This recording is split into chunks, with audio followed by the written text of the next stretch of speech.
Hello everyone. सो आज हमारा NCERT series का नेक्स्ट चैप्टर है, that is sources of business finance. तो सबसे पहले मीनिंग ऑफ बिजनेस फाइनेंस आता है। तो बिज़नेस के अंदर जो हमें फंड्स की रिक्वायरमेंट होती है उसी को हम बोलते हैं बिजनेस फाइनेंस। ठीक है, रिक्वायरमेंट कैसी हो सकती है आपकी? एक होती है फिक्स कैपिटल नेचर की, यानी कि आपको प्लॉट ख़रीदना है, कोई आपको मशीनरी ख़रीदनी है, कोई बिल्डिंग ख़रीदनी है जो आपकी सालों साल जो है वो काम आएंगी। अगर कोई ऐसा खर्चा है वो आपका होता है capital requirement, fix capital requirement. और दूसरा आपका होता है वर्किंग कैपिटल रिक्वायरमेंट, जो आपको डेली टू डेली बेसिस के लिए, सपोज आपने कोई जो मशीनरी खरीदी है उसके अंदर आपको इलेक्ट्रिसिटी बिल जा रहा है या उसके अंदर आपका फ्यूल जा रहा है, तो वो सब आपकी आ जाएंगी वर्किंग कैपिटल रिक्वायरमेंट। तो ये दो तरह की जो है वो हमें रिक्वायरमेंट रहती हैं किसी भी बिज़नेस के अंदर। उसके बाद हम करते हैं, अगर सोर्सेज देखते हैं कि सोर्सेज क्या क्या रहेंगे बिजनेस फाइनेंस के। ठीक है, तो इसको हम अलग अलग बेसिस पे डिफाइन कर सकते हैं, जैसे on basis of period, on basis of ownership, या फिर on basis of source of generation. ठीक है, हम बात करेंगे अभी जो ये सोर्सेज हैं इन्हीं के ऊपर हम डिटेल के अंदर डिस्कस करेंगे। जैसे फर्स्ट आ जाता है आपका रिटेन्ड अर्निंग। रिटेन अर्निंग यानी कि जो बिज़नेस के अंदर पैसा कमाया हमने किसी एक पर्टिकुलर ईयर में, after paying off all the external liabilities, उन सबको देने के बाद फिर जो हमारे पास पैसा बचा वो हमने शेयर होल्डर में डिस्ट्रीब्यूट किया। डिस्ट्रीब्यूट करने से पहले अगर मैनेजमेंट डिसाइड करती है कि कुछ पैसा हम रख लेते हैं फ्यूचर में काम आएगा, उसको हम बोलते हैं रिटेन्ड अर्निंग। इसी को प्लफिंग बैक ऑफ प्रॉफिट भी बोला जाता है। ठीक है, ऑब्जेक्टिव क्वेश्चन के अंदर काम आता है ये चीज़। सेकेंड आपका आता है ट्रेड क्रेडिट। अगर बिज़नेस को जो है वो उधार पे सामान मिल जाता है तो वो होता है बेसिकली आपका ट्रेड क्रेडिट, जो कि एक बिज़नेस ही दूसरे बिज़नेस को जो है वो दे सकता है। नेक्स्ट आता है आपका फैक्टरिंग। फैक्टरिंग होता है एक फैक्टर नाम से, आप ये मान लीजिए कि एक ऑर्गेनाइजेशन या एक इंडिविजुअल है, उसको हम फैक्टर बोल रहे हैं, जो आपके कंपनी के बेसिस पे, जो आपके बिज़नेस के बेसिस पे डिस्काउंटिंग के लिए, यानी कि जो बिल्स होते हैं उनको जो है कलेक्ट करने का काम करता है। ठीक है, उसके बाद आता है आपका लीज़ फाइनेंसिंग। लीज़ फाइनेंसिंग आपका होता है कि एक एसेट है उसको हम रेंट कर रहे हैं, ठीक है, किसी पर्टिकुलर टाइम के लिए। जो ओनर होगा उसको लेसर बोलेंगे और जो दूसरी पार्टी है जो रेंट पे ले रही है उसको लीज ही बोला जाता है। ठीक है, ये होता है आपका लीज फाइनेंसिंग।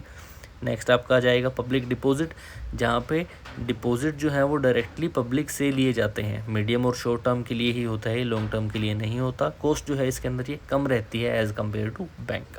ठीक है, ये होता है आपका पब्लिक डिपॉजिट। नेक्स्ट आपका आ जाता है कॉमर्शियल पेपर। कमर्शियल पेपर जो है वो एक प्रोमिजरी नोट है, इसको हम सिक्योर्ड नहीं मानते। ये शॉर्ट टर्म लोन रहता है, 7 दिन से लेके 1 साल के अंदर इसकी जो है वो टर्म पीरियड हो सकता है। और इसकी जो डिनोमिनेशन रहेगी वो 5 लाख के अंदर रहेगी, यानी 5 लाख, 10 लाख, 15 लाख, 20 लाख, इस तरह से जो है आप ये इसको कर सकते हैं। और इसकी अगर मैं जैसे बैंक जैसे कुछ और फाइनेंशियल इंस्टीट्यूट्स होते हैं वो इसे इशू करते हैं।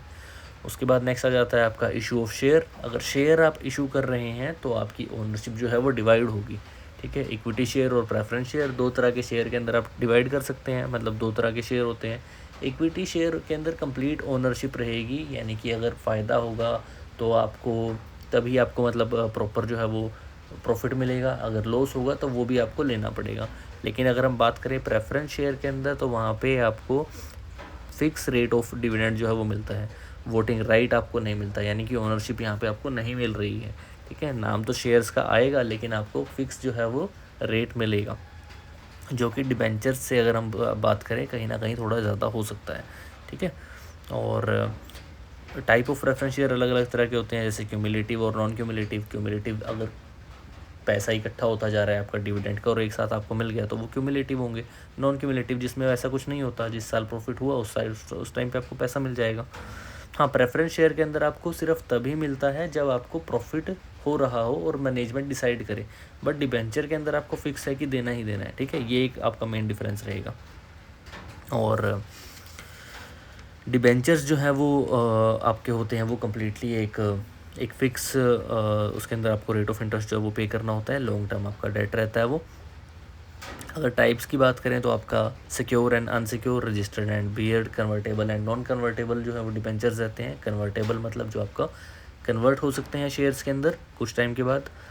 वहीं अगर मैं बात करता हूँ कमर्शियल बैंक्स की, तो कमर्शियल बैंक के अंदर जैसे कि हम सिंपल कोई बैंक होता है उसके दो ही मेन काम होते हैं, एक डिपॉजिट अपना लेना और दूसरा लोन प्रोवाइड करना, ठीक है। नेक्स्ट बात आ जाती है फाइनेंशियल इंस्टीट्यूशंस की। तो फाइनेंशियल इंस्टीट्यूशंस के अंदर आपका गवर्नमेंट के जो एस्टेब्लिश नंबर ऑफ़ इंस्टीट्यूट्स होते हैं पूरे देश के अंदर, ठीक है, तो ये सेंट्रल स्टेट गवर्नमेंट दोनों की तरफ से ही होते हैं। तो ये लॉन्ग एंड मीडियम टर्म हमें लोन जो है वो प्रोवाइड करते हैं। नेक्स्ट आ जाएगा आपका inter corporate deposit, ICD. ICD जो है वो एक कंपनी दूसरे कंपनी को 7 दिनों से लेके 1 साल के बीच के अंदर शॉर्ट टर्म लोन देती है, तो उसको आईसीडी बोलते हैं। नेक्स्ट आ जाएगा आपका इंटरनेशनल फाइनेंसिंग। इंटरनेशनल फाइनेंसिंग में सबसे पहले आ जाएगा कमर्शियल बैंक्स, क्योंकि कमर्शियल बैंक्स जो हैं वो विद इन इंडिया ही भी करते हैं और बाहर भी जो है वो फंड्स प्रोवाइड करते हैं। नेक्स्ट आएगा आपका इंटरनेशनल एजेंसीज़ होती हैं और डेवलपमेंट बैंक्स होते हैं, वो हेल्प करते हैं। उसके बाद इंटरनेशनल कैपिटल मार्केट के अंदर आपका global depository receipt, American depository receipt, Indian depository receipt और फॉरेन करेंसी कन्वर्टेबल बॉन्ड। इसके अंदर अगर हम इंडियन डिपॉजिटरी से मैं आपको समझाऊं तो जो इंडियन करेंसी होगी, यानी कि इंडियन जो रुपीज़ है जो उसके थ्रू जो आपको डील कराएगी और इंडियन मार्केट से जो है वो पैसा, स्टॉक मार्केट से पैसा उठा के लोन प्रोवाइड कर रही है, उसको हम IDR बोलेंगे। वैसे ही अगर कोई अमेरिका से कर रही है तो वो ADR हो गई, और अगर कोई ग्लोबली कर रही है तो वो GDR हो गई, ठीक है। और फॉरेन करेंसी कन्वर्टेबल बॉन्ड हुए, जो आपके बॉन्ड जो है वो कन्वर्ट हो जाएंगे, उनको फॉरेन करेंसी कन्वर्टेबल बॉन्ड बोल दिया गया।